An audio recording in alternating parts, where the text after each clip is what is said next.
Waiter ने कहा, और क्या मैं आपके लिए कुछ ला सकता हूँ? नहीं नहीं, मुझे कुछ नहीं चाहिए। डोसा लाया। चटनी सांभर की बात ही अलग है। अपनी बेटी के लिए डोसा ऑर्डर कर चुके बाप ने कहा। बेटी डोसा खाने में मगन थी और वह अपनी बेटी की तरफ प्रशंसा भरी निगाहों से पानी पीते पीते देख रहा था। तभी उसके फोन की घंटी बजी। एक साधारण फोन था। आज की भाषा में इसे डब्बा फोन कहा जाता है। फोन पर आवाज़ सही नहीं सुनाई दे रही थी, इसीलिए उसने फोन स्पीकर पर डाला। वह एक दोस्त से कह रहा था कि आज मेरी बेटी का जन्मदिन है, इसीलिए मैं उसे होटल में खाना खिलाने के लिए लाया हूँ। मैंने कहा था कि अगर तुम स्कूल में फर्स्ट रैंक लाओगी तो मैं तुम्हें जन्मदिन पर तुम्हें होटल में मसाला डोसा खिलाने ले जाऊंगा। वह डोसा खा रही थी। दोस्त बोला, अच्छा अच्छा, तुम क्या खा रहे हो? मैंने कुछ भी नहीं मंगाया।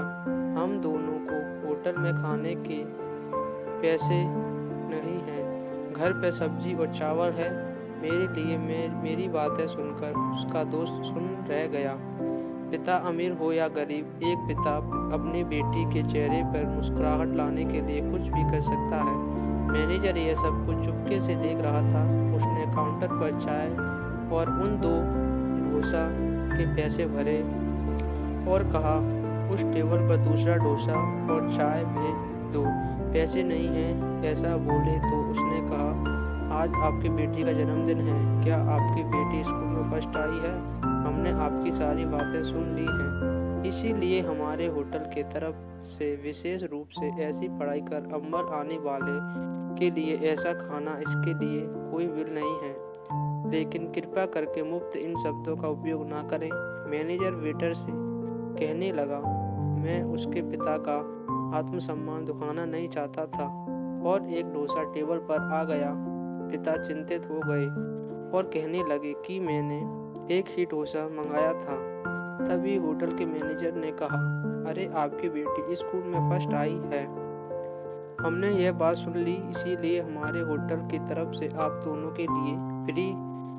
पिता की आंखों से आंसू आ गए। पिता ने अपनी बेटी से कहा, देख, इस तरह पढ़ाई करने से तुम क्या क्या मिल सकता है।